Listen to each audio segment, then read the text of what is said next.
Hi friends, welcome to லாவன்ஸ் vlog. இன்றைக்கி நம்ம பார்க்க போகிற ரெசிபி என்னென்னு பார்த்தீங்கன்னா, கத்திரிக்காய் முருங்கைக்காய் போட்டு ஒரு சாம்பாருங்க. பேசிக்காக செய்யக்கூடிய ஒரு சாம்பார் தான்.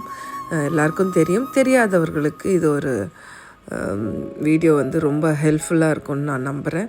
அவங்க எப்படி செய்கிறதுன்னு பார்க்கலாம். ஒரு கடாயில் ஆயில் விட்டுக்கோங்க. ஆயில் விட்டுட்டு கடுகு, வெந்தயம், சீரகம், வெங்காயம் இதெல்லாம் போட்டு தாளிப்போம் இல்லைங்களா, அந்த மாதிரி ஒரு தாளிப்பு ஒன்று போட்டுக்கோங்க. அதுக்கப்புறம் காய் அரிஞ்சு வச்சுருக்க காயெல்லாம் அலசி அதில் போட்டுட்டு நல்லா வதக்கிடணும். தாளிப்பு நீங்கள் லாஸ்ட்டாக கூட பண்ணிக்கலாம். நான் முதலே பண்ணிடுறேன். ஸோ டைம் கன்ஸ்ட்ரெயின்ட்டுக்காக நான் முதலே செஞ்சிடுறேன். சீக்கிரமாக கடகடன்னு ஒரு 1 ஹவர்க்குள்ளே இந்த சமையலை முடிக்கணும்னு நினைக்கிறீங்கன்னா இந்த மாதிரி நீங்கள் ப்ரொசீட் பண்ணிங்கன்னா ஃபாஸ்ட்டாக சமையலை முடிச்சிடலாம். ஸோ வெங்காயம் போட்டு நல்லா வதக்கிக்கோங்க. அதுக்கப்புறம் காய்கறியெல்லாம் போட்டு நல்லா வதக்கிட்டு மஞ்சப்பொடி, உப்பு, மிளகாப்பொடி இதெல்லாம் போட்டு கொஞ்சம் மிக்ஸ்அப் பண்ணிவிட்டு தண்ணி விட்டு மூடி போட்டு வேக வச்சிடணும்.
ஒரு 10 நிமிஷம் மூடி போட்டு மீடியம் ஃப்ளேமில் வேகணும். வெந்ததுக்கப்புறம் காய் வெந்துருச்சான்னு செக் பண்ணிக்கோங்க. வேகலைன்னா திரும்பவும் மூடி போட்டு வேக வைங்க.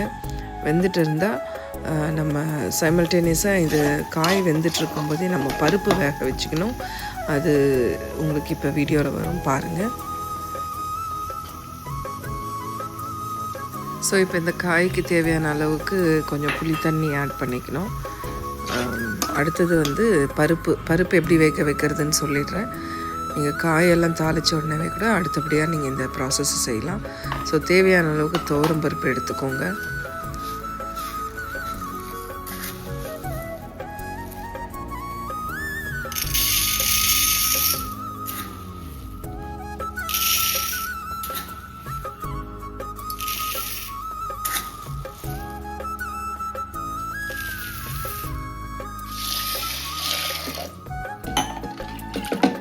பருப்பில் தண்ணி விட்டு நல்லா கலைஞ்சிக்கோங்க.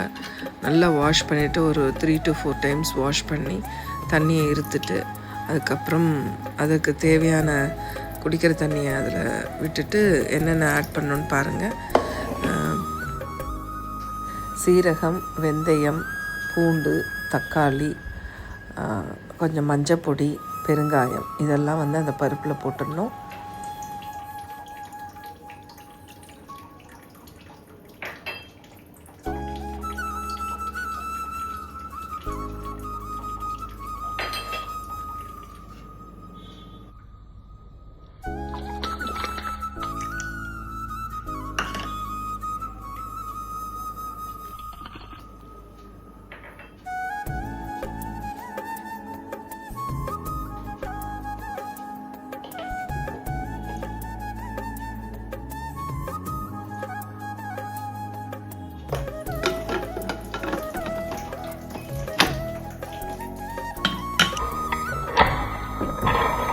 அவ்வளோதாங்க. குக்கர் க்ளோஸ் பண்ணிவிட்டு ஒரு 3 விசில் இல்லை 4 விசில் வர வைக்கணும்.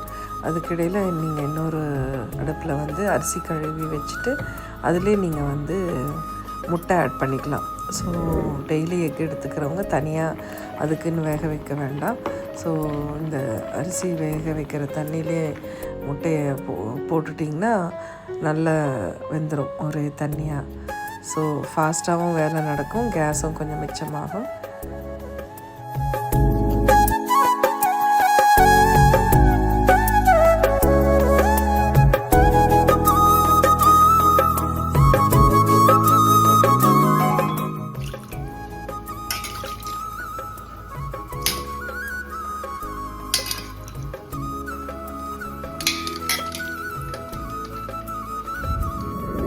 இப்போ குக்கர் ப்ரெஷர்லாம் அடங்கினதுக்கப்புறம் குக்கர் ஓப்பன் பண்ணி பார்த்தோன்னா பருப்பு நல்லா வெந்திருக்கு. ஸோ நல்லா அதை வந்து கடைஞ்சி எடுத்துக்கணும்.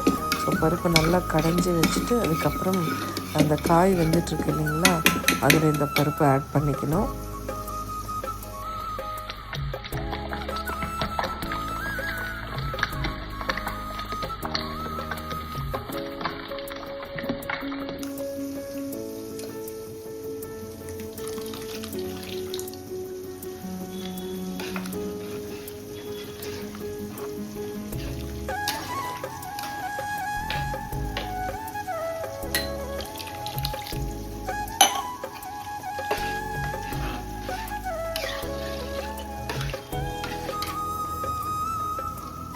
அவ்வளோதாங்க, சாம்பார் ரெடி.